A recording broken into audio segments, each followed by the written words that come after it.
position. Yeah, I think he doesn't want to lose the 16 probes that are currently hanging out there. I don't think he's realized the pull is here, or the army. He's moved that back, and I think he's willing to lose all of his probes there, which I think maybe is a little excessive. Losing the Nexus is fine, but the entire probe line as well may be unnecessary.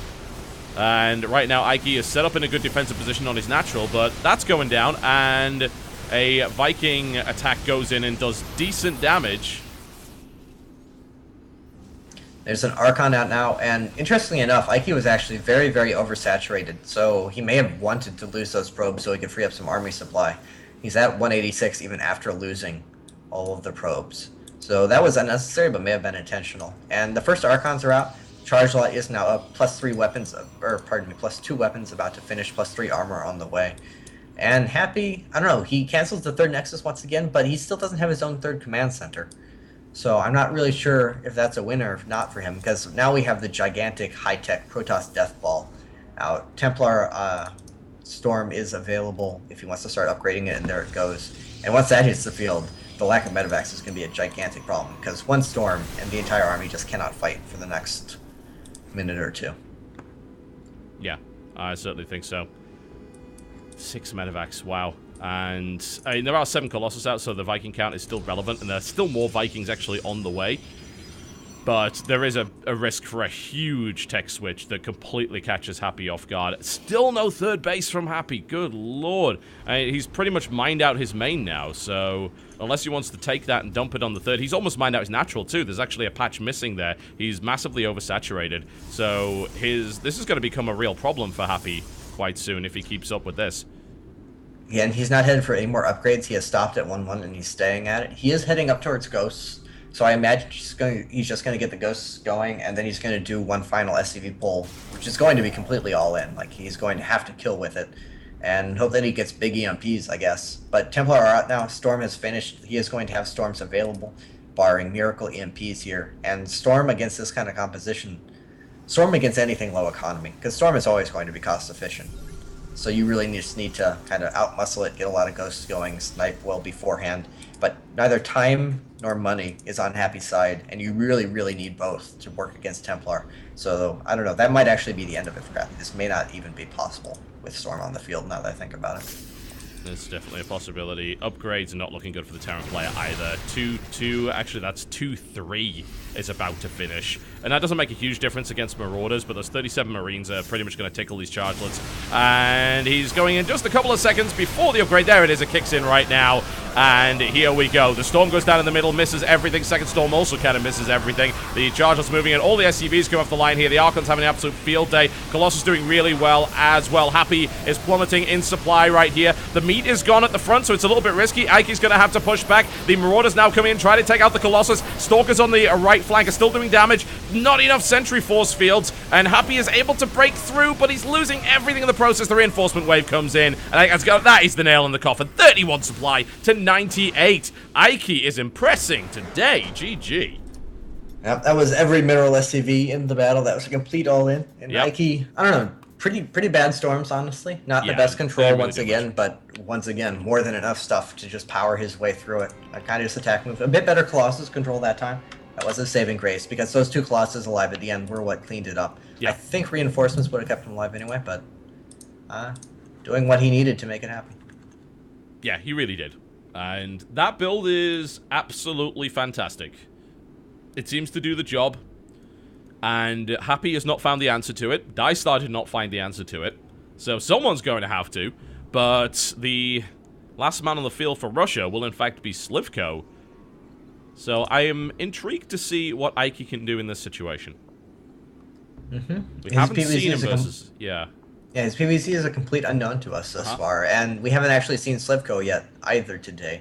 So we don't know what kind of shape he's in. He's been very quiet for the previous few months. Like you said, we haven't seen a whole lot out of many of the European players just because WCS EU has been in a lull. There hasn't been any big dream hacks or IEMs where a lot of Europeans participated for a few months. So everyone's a little bit of a question mark right now. But Slivko, I don't remember the last time I actually saw him play in a tournament. It's been a while, honestly. And he hasn't really been able to put out too many results lately. He had that one spike, as we said earlier, where he just You know, he was really, really good, and he was placing high. And his last big performance was actually IEM Singapore, which was, like, that was 2012. Yeah, that was more than a year ago. It wasn't the Yeah. previous IAM Singapore. Yeah. He did win the Cup of Russia, which was in July. He went 3-1 against Verdi for that one. Not a huge tournament. His 2013 performances have been in online cups, for the most part. Very early on, 2 wins in the regular cup, but that was before HOTS came out. So yeah, he's definitely been quiet. We haven't seen too much out of him.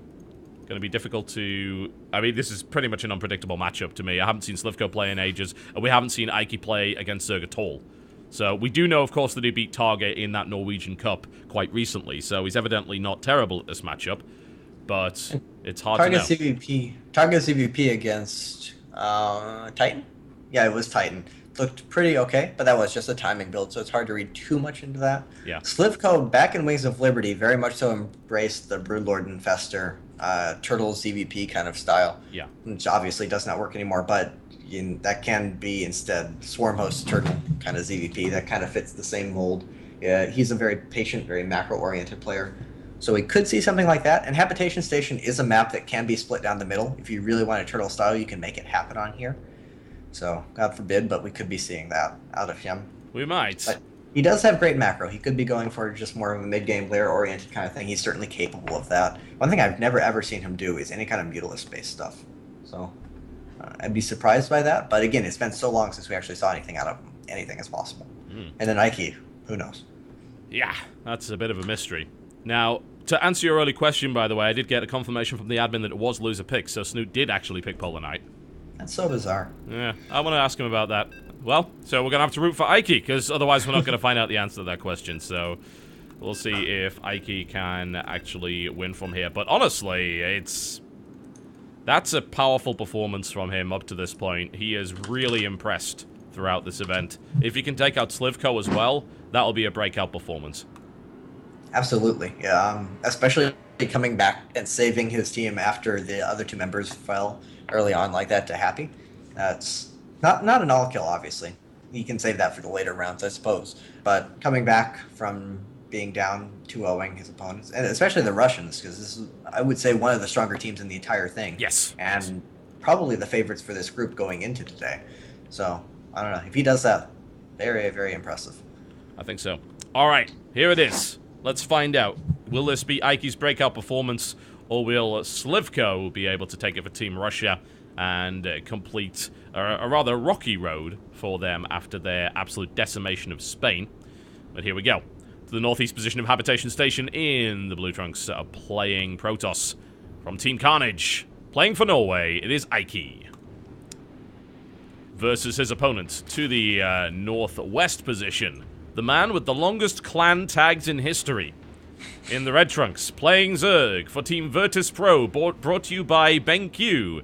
It is Virtus Pro BenQ Slivko. I'm really excited to see Slivko. I liked him quite a bit when he came out. He's just a very, very nice guy, so it's very easy to like him. Plus, he was quite a good player. Yeah. I also heard he bench presses Koreans in his off time. He's quite a big guy.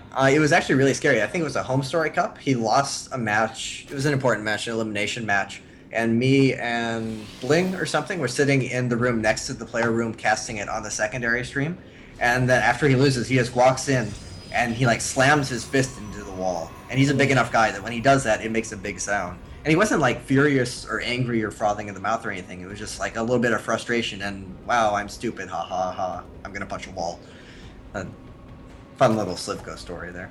There you go. So Slivko is prone to bouts of violence, but outside of that, very nice guy. Yes. Pretty much. Good to know. Yeah, but you're right. He is actually, of all of the StarCraft 2 players and casters, I think the only person that sort of matches him in terms of just pure muscle is probably Kaldor. Slivko is built like a tank. I don't know. There's some big guys. In Control, there was another big one. Demaga is actually bigger than he seems. He did kickboxing before. Works out a decent amount. There's some reasonably fit esports people. Machine. That's true. Machine's smaller now. He's going more athletic instead of bulky. What is Machine up to these days?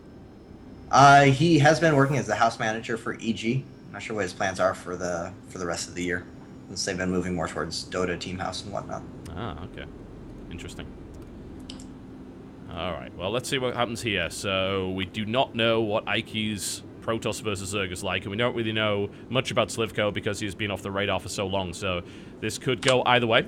Obviously, it is a Zerg map that has a gold base on it, so I have to wonder if Slivko will attempt to take that, and when he will attempt to take that, and if he does, whether Ike actually has an answer, because plenty of Protoss players have been saying, this is a tricky map for us because of that against Zerg. The gold base makes Zerg very, very powerful in the early mid-game. It gives you just so many roaches and lings so quickly. You have to invest barely any drones at all to be able to support 3 hatchery production. But the other thing is that base is very exposed to the air. And Void Rays are kind of what you want anyway to defend against Roachling. It works very well for that. Void Rays are very popular just within the current PvZ meta anyway. And then they have very easy access to that gold base aggressively. And we do see a Stargate come up immediately. Although a Stargate that early, most likely going to be for Phoenix and or Oracles. But either way, it gives you very good control of the gold base area very quickly. But Slivko's not even going to go for it. He's just dropping a 3rd hatchery at his the blue mineral 3rd base instead. Yeah, it seems like he suspected the possibility of airplay and didn't really want to take too much of a risk. Losing that gold base early on would be a little bit crippling. You can always take it later if you are able to get control, and then that means you don't have to go up to a massive drone count, but you can still then get 4 hatches worth of production, which makes you a bit monstrous. Yeah. The biggest advantage really is in the early mid-game, though, because later on you want more infestors or mutas or swarm hosts or hive tech. And the minerals doesn't make a difference there. Yeah, roaches and lings fall off very, very quickly, besides as harassment units. And even then, you don't need a lot of them. You don't need 100 Zerglings to run around attacking naked mineral lands. You don't even want them. It's just a waste of supply.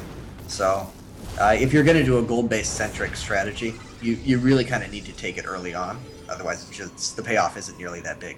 Whereas later on in the game, it actually starts to benefit Protoss more, in my opinion, because they can go around doing 10+ Gateway Zealot warp-ins, doing a ton of damage everywhere that your entire army isn't. So, I don't know. I would say not taking it early is a bit of a mistake for Zerg, although it can be exposed and difficult to defend. I think you need to take that early on to really get the most out of it. Alright.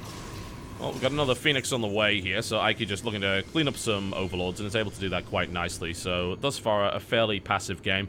And it's going to be that nice little 3 Phoenix group, which is a good number to go around, start, pick off drones, kill Overlords, gain map control. In the meantime, Slivko is now taking gas on his natural. The question is, will he take gas on his 3rd, and when is he going to lair? Actually, that's just his full gas, so he actually... Whoa, that's crazy late. He took his gas to around 65 supply. Yeah, he saw the gateway expansion, so he knew it wasn't going to be like a 7 or 8 gate. And I don't know, I didn't see if he actually got a whole lot of extra scouting information or if he just waited until he saw the Phoenix and made his decision then. But yeah, he actually just making an absurd amount of drones, got 4 gases really late all at once. Yeah. Just being very, very greedy, which is the right way to play against an air opening. The counter to Phoenix is actually drones. Yeah. Because you're not going to be able to attack a Protoss player short of maybe some circling harassment on their 3rd base. And they can't really do anything to punish you for being really greedy. So you might as well be really greedy. That's the best thing you can do in the situation. So smart play from Slivko. He's going to be in pretty good shape here. He's not taking too much damage, but he actually needs way more Spore Crawlers than he has. 1 per base is not sufficient against anything more than 3 Phoenix, even with empty queens. Nice he does transfuse. take the queen, though. Yeah, he has to be really, really active if he wants to be able to deal with these Phoenixes without adding those extra Spore Crawlers. And to be fair, with the amount of drone production he's got, I think he can afford to spend another 3 and maybe get an extra Spore Crawler just to cover that area there. 3rd base going down here at Ike at the gold, interestingly enough.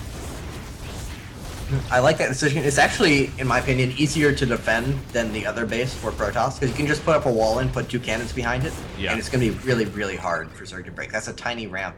Plus, the gold base gives you plenty of income to put up a couple extra cannons if you really feel too exposed there. It is, of course, very vulnerable to mutas. Yeah. But again, Slivko, not a big muta player to my knowledge, and maybe not to Ike's knowledge either. And he's actually putting him in an infestation pit right away. So he's going like Zergling Infestor, but he doesn't even have Speedling yet, and he's just now starting his melee upgrades. This is very strange. He does have really good creep spread. He's getting 4th base coming up already. He has quite a good drone count. But this is a really weird tech choice from him. I wonder if that'll be Swarm Hosts or Infestors or just a quick Hive. His upgrades aren't good enough for a quick Hive, though. Like, he would have had to start 1-1 a long time ago for that to be a good decision. That's It quite... is Infestors. Oh, yeah. Huh. Against All right. Colossus. It's not good. Colossus heavy play is basically the counter to Ling Infestor. So I don't know how well this is going to work out for Slivko. I remember the glory days when that wasn't true, when Neural Parasite actually had 9 range. 9 range and Fungal actually did damage, and yeah, the good days. Indeed. Well, not anymore, though. So unless he's got something creative up his sleeve, he... Do you think this is a misread, or does he actually have a plan in mind here? I honestly think it's just a bad style. I think Ling Infestor, the way Scarlet plays it, is kind of okay, where you have to be very, very aggressive with the Zerglings, and your entire plan is focused around denying the third base, and playing a low econ game, where the efficiency of Infestors and upgraded Zerglings can actually play a big part. But if Protoss has 3 bases, they can make Colossus and Templar, and then Lings and Infestors are essentially worthless. Like, they pretty much do absolutely nothing at all to that army. We do have a couple of Swarm Hosts coming out and a Hive coming up, so Slivko is diversifying a bit. That's really good. Ling Infestor would not win the game for him at all. No. Did he actually cancel Pathogen Clans, or did he just... Because he just started the Locust upgrade. It looks... Okay. Yeah, it did finish, yeah. All those Infestors sitting on about 85 energy, so that's to be expected.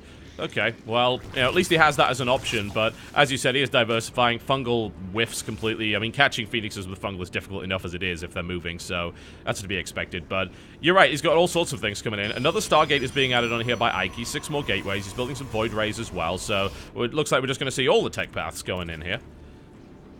Like a Void Ray Colossus composition. I don't know how much I like that. I would kind of like to see Templar instead of Void Ray, given the Infestors, which he saw. I don't know, I think Templar are very good in general. It should always be built early on. But Void Rays are also very good. I know, it's hard being a Protoss player. You have so many good units, and you have to pick which ones to make. It's unfortunate for them. Oh my. Oh, well, and here come the Zealot Warpins. This is the effect of the gold base that I mentioned early on. Yep, that 4th is going to take some damage. The units are out of position here, and he's now moving. Might actually die. No, he responded in time. Yeah, I was going to hatchery.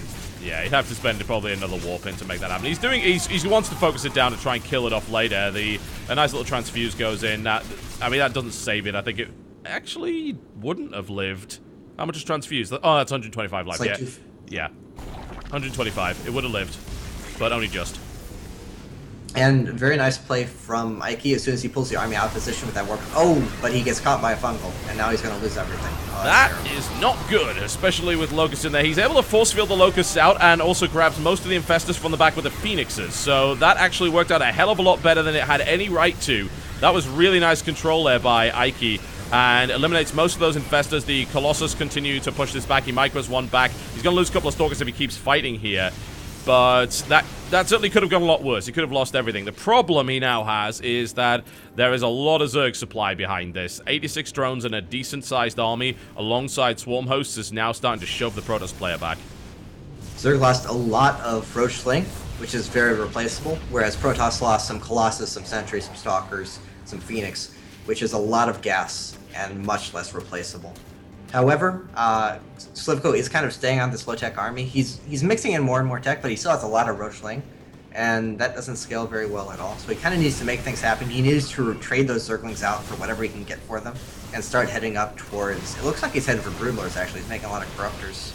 Yeah, and the Fleet Beacon's actually on the way, so I think we're going to see Tempests come out here from the Protoss player. I mean, it's a good map for it, as we've seen very much in the past, and Ike manages to save that 4th base, which is nice. A little bit of this...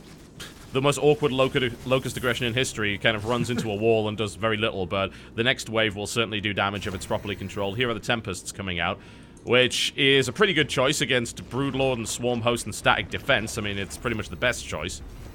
Yeah, it's essentially the hard counter. I think they kill Broodlords in like 4 shots. Yeah. I really don't like this from Slivko. Generally, I feel like the way you should play ZVP late game is you go Ultras first, you scare your opponent and force a reaction from them, and then you do a Broodlord switch and kill them when they have too many Archons and Immortals. Because Broodlords can be countered very, very hard by Tempests. Another little Zealot warp in, but that's stopped very nicely. Shut down.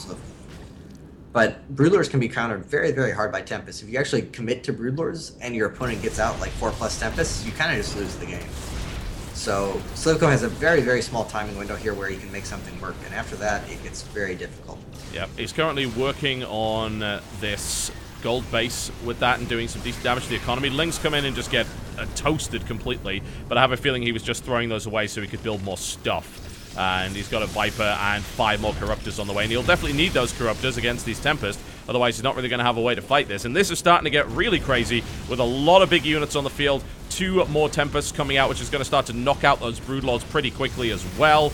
Air upgrades are actually not a factor on either side at the moment. +1 air armor is coming out, which will not be that helpful, but yet again, we have the 3rd base going down to the Broodlords. So that's the gold base gone. Wow, nice pick off there. And here comes the engagement. He is fighting right into spines, about 5,000 queens, Broodlords, and everything else. Ike is going for it right now with a lot of high-power units, but this is very risky. The Broodlords aren't dying. The Transfusers coming in right here from Slivko. The Protoss army is trying to push its way through, but it's losing unit after unit. The Tempests keep working in, but the Corruptors are in now as well, and Ike is getting shoved back, and that might be the end of Norway's hopes in the winners match here, because Slivko is still on max and is now shoving this back with just brute force. That was a really, really questionable engagement by Ike. He had already lost the gold base. He wasn't defending anything there. And time is on his side. The more Tempests he gets, he can just kind of sit there from a defensive position and pick away at Slivko. That gold base is never going to survive. He can do constant zealot warpings down at the bottom. Time is very much so on his side, and there was absolutely no reason to attack there. Nothing was being pressured. He had already lost the gold base. Maybe he didn't realize he had lost the gold and he wanted to try and secure that, but that would be a pretty big blunder in itself. And attacking into a defensive position like that, into the static defense, and all of the transfuses, and an arc of Broodlords, just, he needed to play defense and pick away at the Broodlords with his Tempest. A frontal engagement there was just the worst thing he could do. Yeah. And now it looks like Slivko really, really wants to attack, and I don't blame him. He can lock the Protoss in the natural. The Protoss player is going to be able to take out the 4th base of Slivko, which is a little annoying, but the gold is established. He can just go over there instead if he wants. And let's be honest, it's 35 Stalkers and a Colossus versus everything that Slivko's got. Admittedly, Slivko actually has too many Corruptors here, but he could morph them all into Broodlords, and then that wouldn't be a factor. And Broodlords, at this point, are a win button. He has no... because the Stargate production is completely under control, and there's no air units out on the map. And Broodlords just absolutely destroy Stalkers, particularly with any kind of support around. There's no more Mothership, there's no more Vortex, Archon Toilet, whatnot. Air units are a very hard counter to Broodlords, but they are the only counter to Broodlords. So without an overwhelming supply advantage, there's no way Slivko ever beats this Broodlord army. It doesn't look like he's really... Go ahead. I say there's one way this goes, and that's the one problem with Broodlords, the only problem with Broodlords, is in a base trade situation, they're the slowest bloody things on the planet. And Ike is running around with 35 plus 3 Blink Stalkers, and is actually picking off a lot of bases. Slivko would still have to make a huge mistake, though. If we take a look at the main of Slivko, he has prepared for this eventuality. What the hell? That is a lot of spine crawlers. It's a lot of spine crawlers. I don't think even 3/3 Blink Stalkers. I don't think they not need that. happening. Unless he had, well, I mean, I've got to give credit to Ike's Blink Micro here. It's actually really, really good, but it's not going to be enough. I don't think he does have that one Colossus, but it will take him forever to kill that. So, yes, I think you might be right. The Stalkers appear to be stuck on the ramp here. A huge blink forward into a forest of spines. No, that's definitely whittling down the Stalker I like how count. he blinks in and then tries to back out. It's like, nope. It's like, no, that was a terrible idea. Never mind. All right, well, never mind. So maybe if he didn't have 25 spine crawlers in his base, that would have been a bit different. But as it stands, he's actually killing them all and not losing that many Stalkers. It doesn't matter. It's taking too long. He's going to get eliminated and stuff. But there's a proxy dark shrine in the bottom, if you can believe that. There's the GG. Never mind. Yes, that was not a winnable situation for Ike, regardless of what magic he pulled out of his hat there, I think. And Russia advances to day 3. Hard fought, though. Hard fought, indeed. I'm sad they didn't win, because I really wanted to hear the interview and hear why they put out Snoot first. Because I think if they put Ike out, he beats Happy, and then I think Snoot has a much better chance of beating Slivko. Ike's PvZ engagements and control and whatnot are much more important than macro and build orders. Relative to PvT and PvP, at least in PvZ than anything else, and that does seem to be Ike's weak suit. It seems to be, but that's unfortunate. I would have liked to see Ike actually complete that. That would have definitely been a story. I mean, it's already a good story as it is. For a breakout performance, beating the players he did, not bad by any means. Oh, absolutely not. So that's what? Happy, Mana, and one of the players' name escapes me. Happy Mana and Dystar. That's pretty good. Yeah. It's not a bad little performance at all. It's unfortunate he couldn't complete it, but Russia was a very strong team. Slivko is evidently still a very strong player.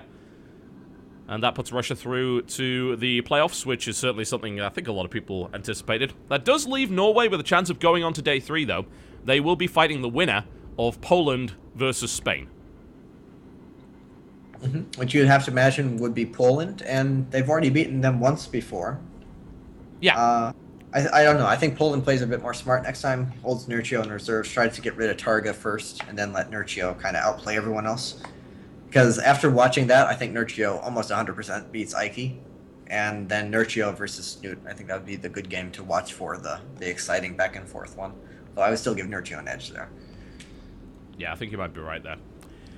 Well, we'll see if we can get a winner's interview with Happy. If not, we'll be going to a break, and then we'll be bringing you the losers match. One of these guys gets eliminated from the nation war. It's going to be Spain versus Poland. It's going to be a tough road for Spain. Poland, we did consider to be one of the stronger teams, and then they ended up losing to Norway, but they're still a damn strong team, and I think it really does become a case of can Vortex carry them through? And Vortex, I don't know. He didn't look like the player who ripped through WCS Europe a couple of times in the last year or so. He did not look like that player at all. No. So I don't think he's going to be able to carry. I don't think so, but you never know. We may even see a breakout performance from one of those other two. We didn't see too much from them. They kind of got stomped into the ground, which was unfortunate, but I don't know, maybe it was nerves. Who knows? We will find out. Alright, folks, we're going to go to a break, and when we come back, we'll be bringing you either the winner's interview or the next match, whichever comes first, assuming that we'll actually be having a winner's interview. Currently waiting to see whether or not that's going to happen. But regardless, please do enjoy the music. You're watching the Nation Wars, brought to you by OGaming TV, Dailymotion, and Numerical.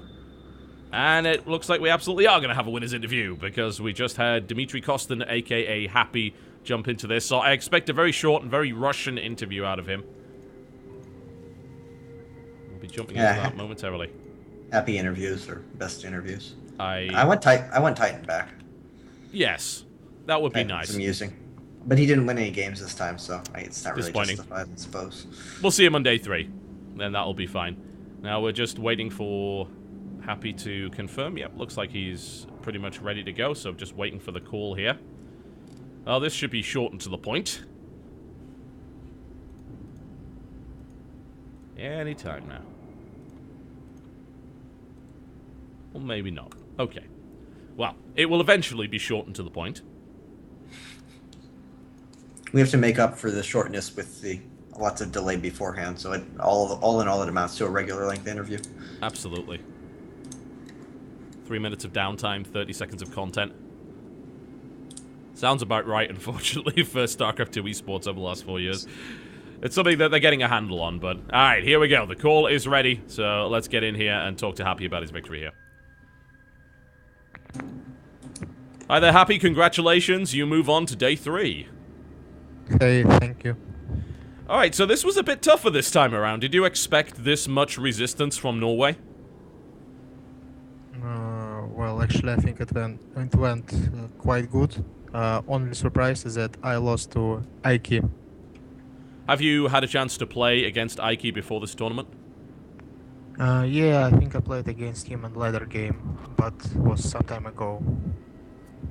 He seems to play a very greedy, tech-orientated build. Did you get to watch his games against Poland before you went into this? I partly seen his game against Dystar. What was your plan going into that then, knowing that he'd probably do the same build? Well, I was not expecting particular strategy from his side, but I scouted and seen that he was going Colossi, so I decided to make a 2 base all-in with 2 starports. And I'm quite surprised that I actually lost, because he lost his observer and he didn't see my second starport, if I'm not mistaken. Yeah, as far as I'm aware, he didn't. Somehow he did manage to hold that, and that was quite powerful from him. So, were you worried when Slivko had to go up against Ike? Slivko is quite confident in PvZ, I mean ZVP. so not really. I was expecting him to win. Excellent. Well, congratulations to the Russian team. You'll be heading through to day 3 to the playoffs, and we'll see who you get to